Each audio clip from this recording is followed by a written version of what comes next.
Powernomics, the National Plan to Empower Black America by Dr. Claude Anderson.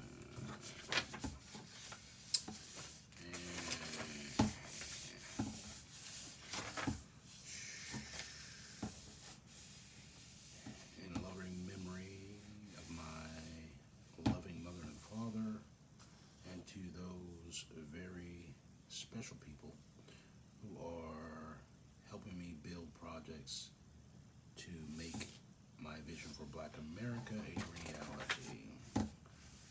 About the author, Dr. Claude Anderson is Dr. Claude Anderson is widely recognized as one of America's most influential intellectuals and authors. His work has made Black history popular with all age groups. His book, Black Labor, White Wealth, The Search for Power and Economic Justice, is the foundation for the programs, policies, and research solutions of the Harvest Institute, a national black think tank, of which he is president. He is a regular guest on radio and television talk shows and lectures frequently to business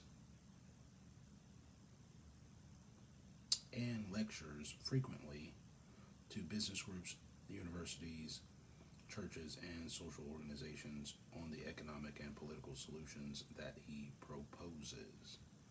Dr. Anderson's experiences span education, business, and all levels of government.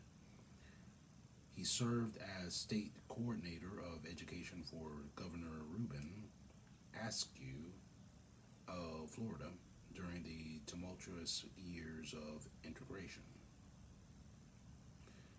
President Jimmy Carter appointed him to the rank of an assistant secretary to the U.S. Department of Commerce, where he chaired a commission that funded and directed economic development activities for governors. He was the executive director of two economic development organizations for the city of Miami, Florida. As the highest ranking Black on the planning committee for the 1988 Democratic Convention, he awarded 37% of the contracts to Blacks, a record that has never been broken. A United States Marine, he was a safety and survival instructor specialist in the Marine Air. He is a certified pilot and held numerous championship titles in wrestling, judo, and karate, and was a member of the Black Belt Federation during the 1950s through the 1960s. As an entrepreneur, he designed and constructed radio stations, aquaculture, and other businesses. Acknowledgements. I am deeply indebted to those individuals who, over the centuries, have challenged American slavery and Jim Crow semi-slavery and decried the wealth inequalities between Blacks and whites that racism produced. I am also indebted to two Black heroes who called attention to the inappropriate behavior patterns of Black people. My writings are infused with their observations and efforts. Wealth inequity and inappropriate behavior are the two most fundamental problems facing Black Americans. Though it is not unusual to address the question of economic inequity, it is highly unusual to focus attention on the self-destructive behavior of Black people as a whole or Black individuals who mislead. In respect to self-destructive behavior among Blacks, The words of two historical figures, Harriet Tubman and Dr. Carter G. Woodson, stand out.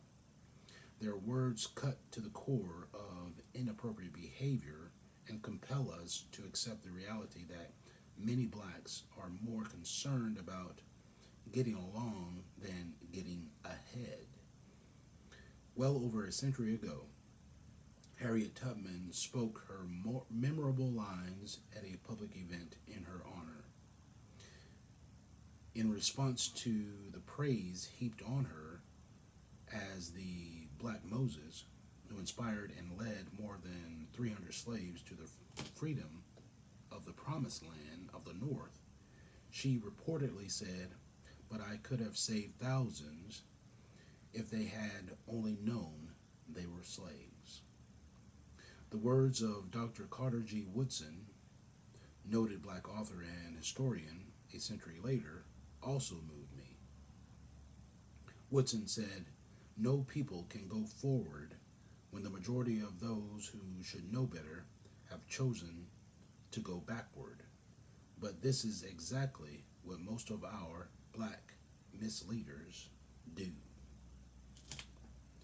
These two outspoken black champions from our past taught and inspired me.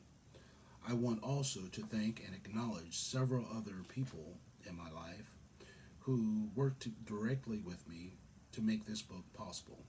First, this book could not have been written without the support and loving assistance of my wife, Joanne Anderson, Dr.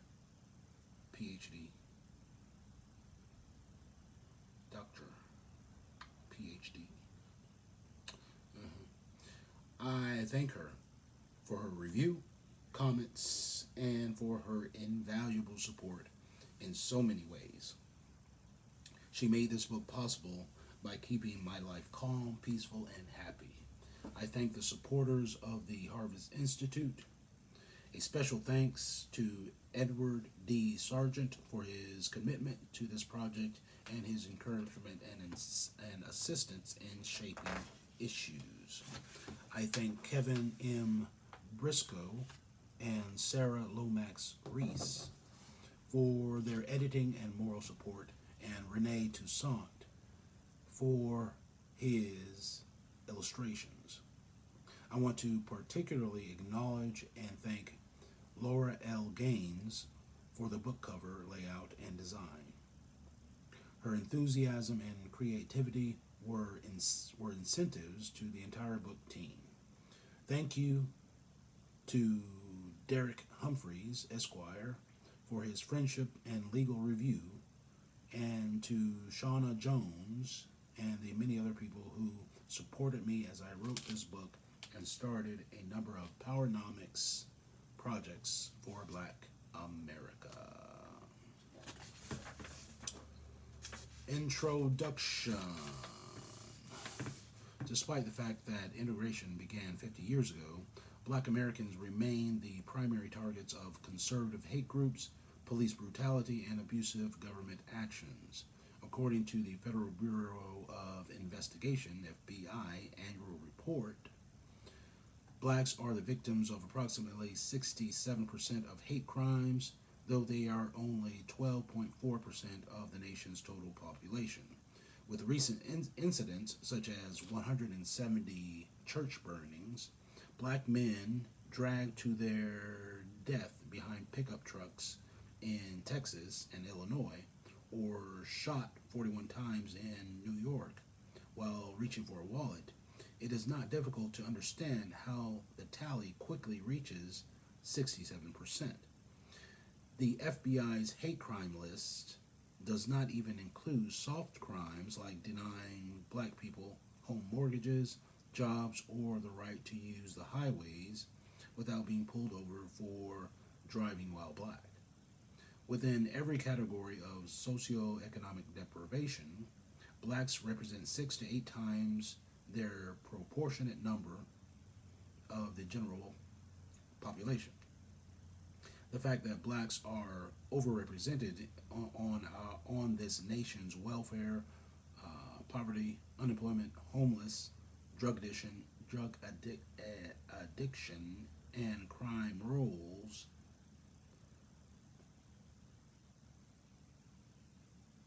is no accident.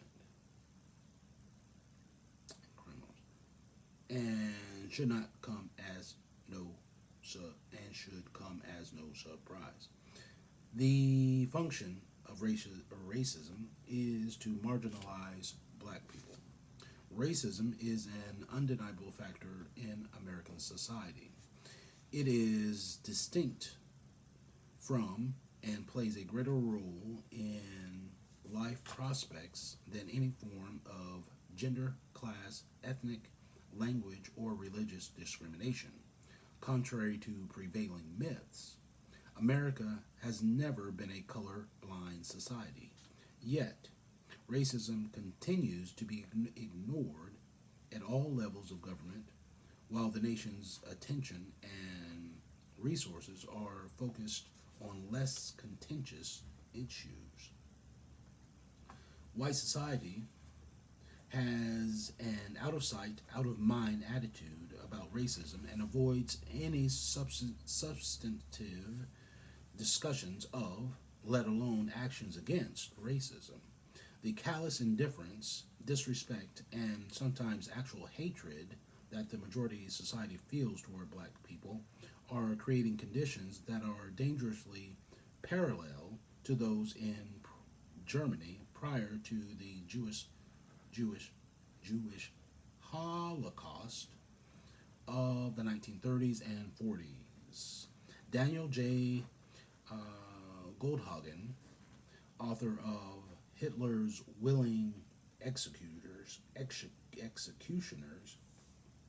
writes about the Holocaust and the perils that can be expected when any national government permits hatred of any identifiable minority group to fester without efforts to mitigate and or diffuse the hatred.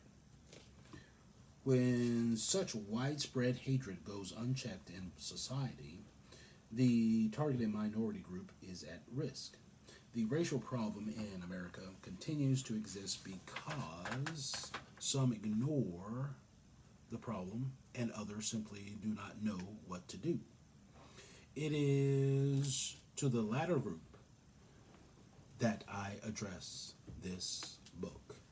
In 1994, my first book, Black Labor, White Wealth,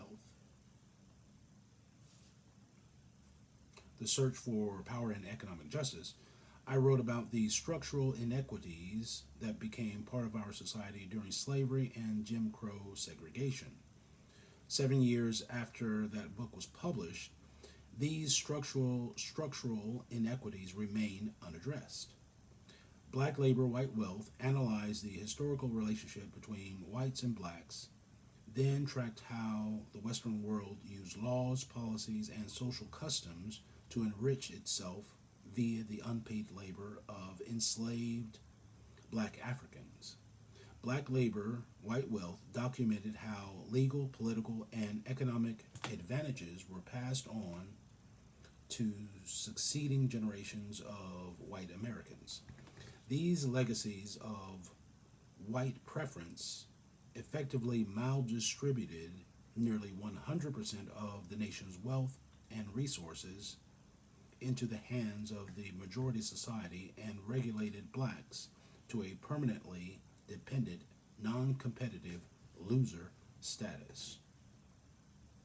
In our social democracy, many have forgotten or simply do not know that the Federalist Papers, the foundation of the Constitution, laid out the responsibility of the majority to protect the rights of the minority in the majority rules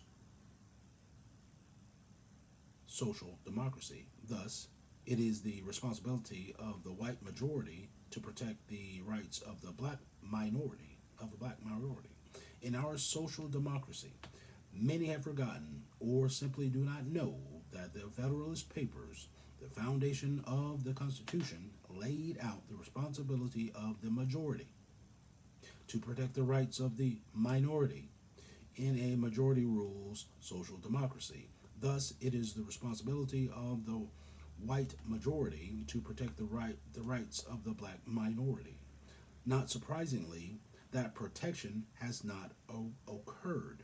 Instead, the white majority has made the black race a permanent involuntary minority and has systematically denied generations of blacks sufficient means to protect their own rights and compete in mainstream society. Powernomics, the national plan to empower Black America, proposes a plan of action for blacks to create a new, prosperous, and empowered community that builds upon the yet unrealized competitive advantages of Black America. The economic, political, and educational action steps, principles, strategies and models that are offered in this book are based on analysis of the complex web of racial monopolies and other structural impediments that continue to drive blacks deeper into an underclass structure. They also come from a comparative study of wealthy and powerful minority groups that have lifted themselves into competitive positions within the majority society. This book is a plan specifically intended for Black America because no other group will support the elevation of blacks to a position of group prosperity, respect, and competitiveness. It is not in the best interest of others to help blacks. It is not in the best interest of others to help blacks become more competitive. Thus, it is up to Black America to pull itself up by its bootstraps. Empowerment will not happen by chance, accident, or wishes. It will require purposeful planning. It will require purposeful planning. Powernomics, the national plan to empower Black America, picks up where black labor, white wealth left off. It presents a conceptual framework and a plan to lead Black America to political and economic self-sufficiency and competitiveness by the year 2005. The term powernomics combines the concepts of power and economics. Power is the ability to get things done despite the resistance and opposition of others. Economics is the production, distribution, and consumption of goods and wealth. Powernomics, then, is the ability of blacks to pool resources and power to produce, distribute, and consume in a way that creates goods and wealth that black people control. The facts and recommendations presented in this book are sometimes stark, bitter medicine because powernomics is like a strong tonic intended to stir to action and guide those people who are motivated to help Black America in fundamental ways. Much of my personal inspiration for writing Powernomics came from the readers of Black Labor, White Wealth and people who attended lectures and workshops I have presented. Many of them thanked me for explaining the problems and presenting principles that should be used in crafting solutions. They then asked me to take one more step and blend my experiences and research into a program of action that individuals and groups can follow to empower their communities. Powernomics provides that missing link between the historical analysis of the problems facing blacks and the strategies needed to correct those problems. This is not a book on how to succeed in white corporate America or how to invest one's personal funds for retirement. Nor is it a volume of warm and fuzzy motivational stories about personal triumphs and successes and how to improve one's relationship with the opposite sex. This book is about a people surviving and prospering. This book is about a people surviving and prospering. The tone is direct and simple. I make no pretense of being objective.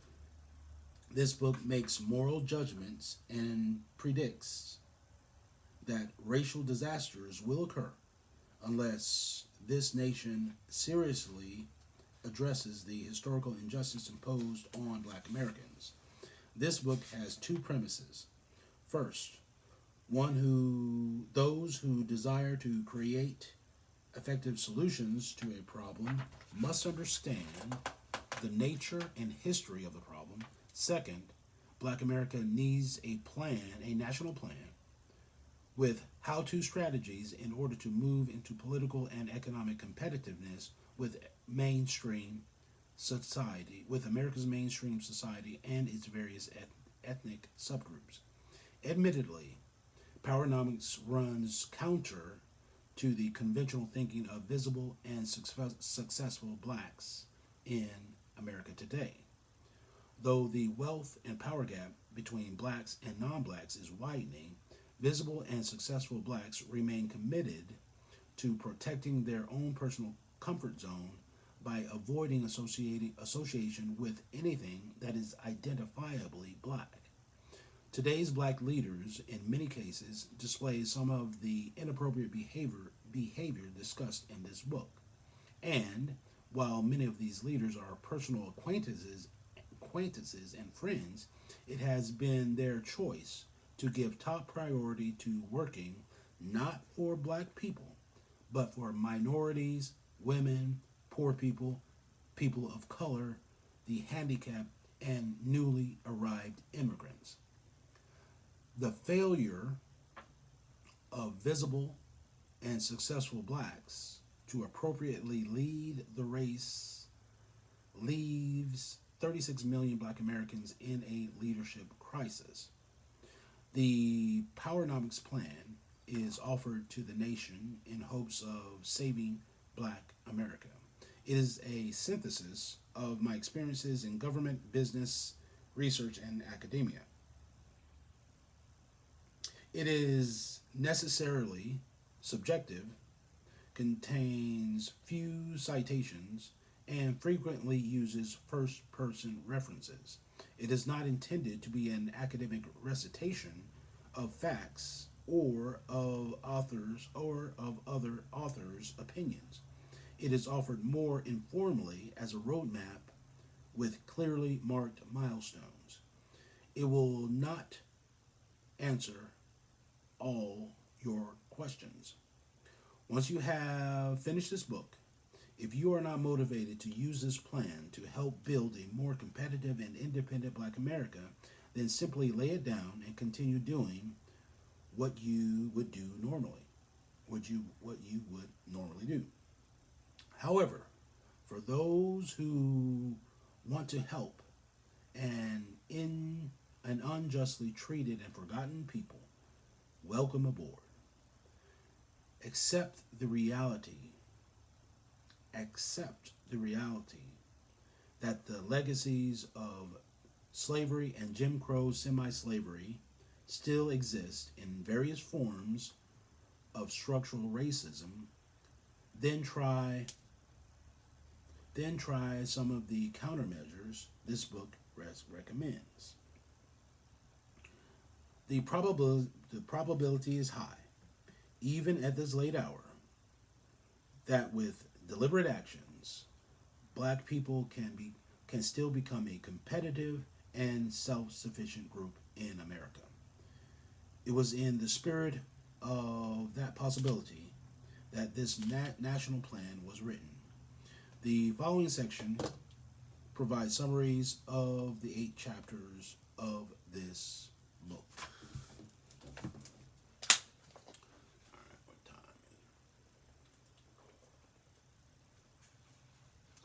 Chapter 1. Chapter 1 paints a picture of the depth and magnitude of black Americans' socio-economic predicament. It examines the collective inherited advantages of being white and the collective inherited disadvantages of being black. It describes how 4 centuries of slavery, Jim Crow segregation, and benign neglect locked blacks into the lowest social strata while maldistributing nearly 100% of this nation's wealth and resource power into the hands of a pecking order of European and other ethnic groups.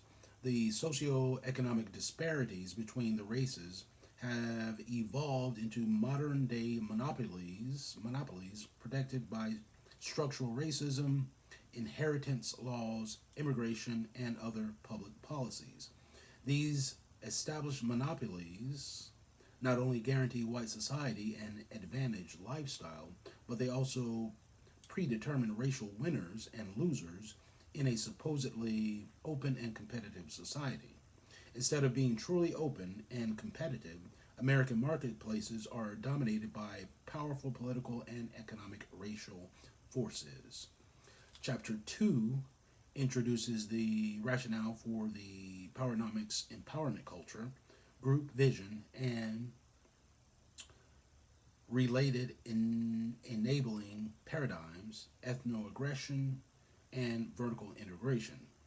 This chapter discusses the importance of having group self-interest and a sense of group competition.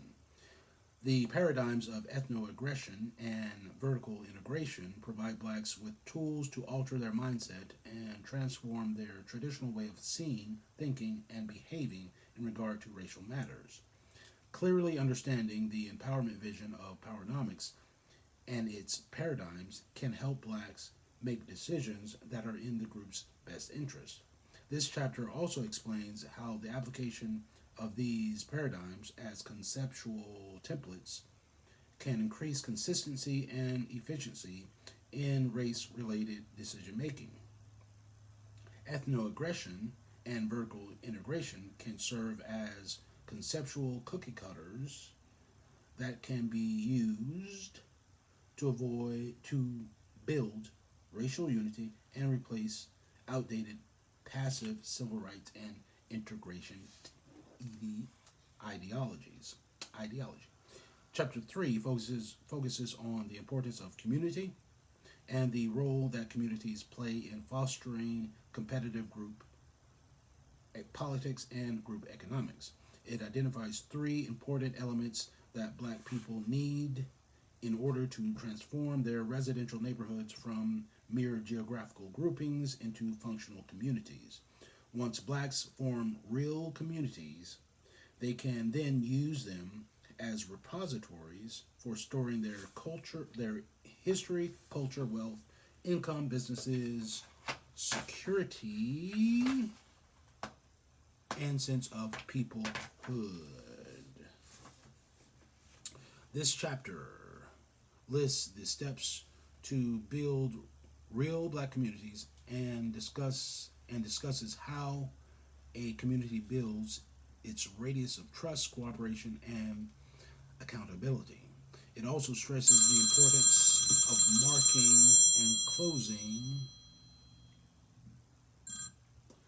marking and closing black communities.